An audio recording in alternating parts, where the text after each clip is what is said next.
So starting the test drive in this Suburban here, 5.3 V8, pretty strong of course, even on the longer wheelbase as opposed to the Tahoe. 10 speed still shifts very nicely under the added weight. But what I like about the Suburban, I've said this before, is I feel as if the Expedition, specifically the Expedition Max, drives bigger than the Suburban to me. I don't know if it's the steering feel, the height, what it is, but this just feels like it drives like a more typical SUV as opposed to a large SUV, if that makes sense.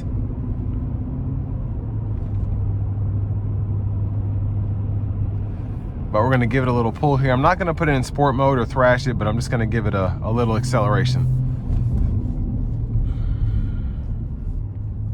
Here we go.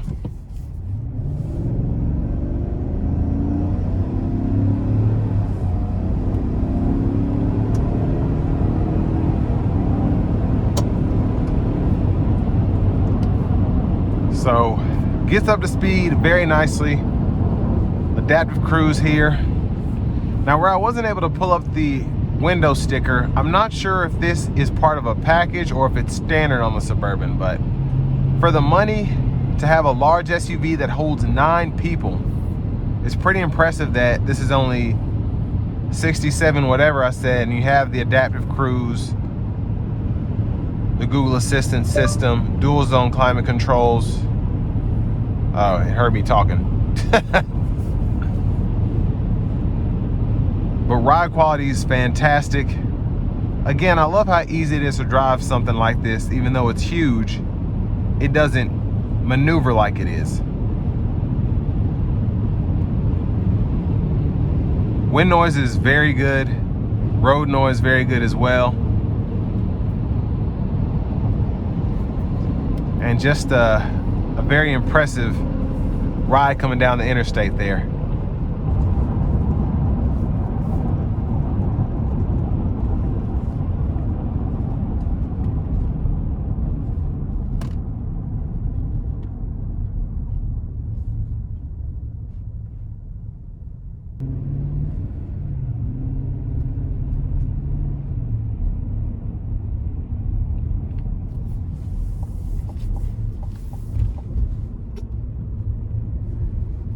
Now, as I said earlier, for the money, I think this is pretty solid. Again, you get a 9-passenger seating SUV that's very large. You also have all the additional cargo space behind the third row, whether you're using the third row or not.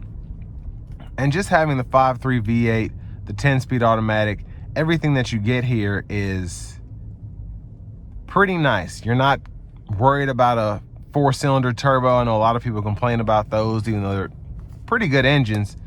You're not complaining about having a twin turbo V6, all of that. You get your traditional V8. Now, not necessarily a traditional transmission with a 10-speed, it's newer, but still you are able to tow up to 7,500 pounds with a V8 engine. And it's thirsty, it is. It gets 14 miles per gallon city, 19 highway. But it is more fun to drive. It kind of, especially in sport mode, it puts a smile on my face if you put your foot into it and just let it go. But again, I think for the money, you get quite a bit here, especially if you plan on keeping this vehicle for a very long time. And with that being said, big thanks to Chevrolet Buick GMC of Murfreesboro for letting me drive this vehicle. I'll leave a link below in the description. But they offer a lifetime powertrain warranty, so for however long you own the vehicle, engine, transmission, drive axles are covered in the event that they have a catastrophic failure or something. But you have to keep up with your maintenance, which kind of, unless you drive this thing 400, 500,000 miles, you know, again, it's included. So if you are one of those people that does that, keeps their vehicle until they basically crap out, the lifetime powertrain warranty is a big plus that you don't have to pay extra for. But if you're trying to find something closer to home, click on that second link down below. It takes a minute to fill out your information. I'll make sure the local dealers are fighting to get you the best price on one of these or any new vehicle that you might be interested in. But all in all, Suburban is still pretty solid. tons of space, tons of usability. Not too many MPGs, but you know, the Escalade IQ is out, so if you're interested in something like that, you go ahead. But most people are still in the market for something that can tow. They don't have to worry about charging, and gas mileage is a distant worry down the checkbox. So I should say the checklist. But anyways, all that being said, this will bring me to the end of my review of this 2025 Chevrolet Suburban in the LS trim level.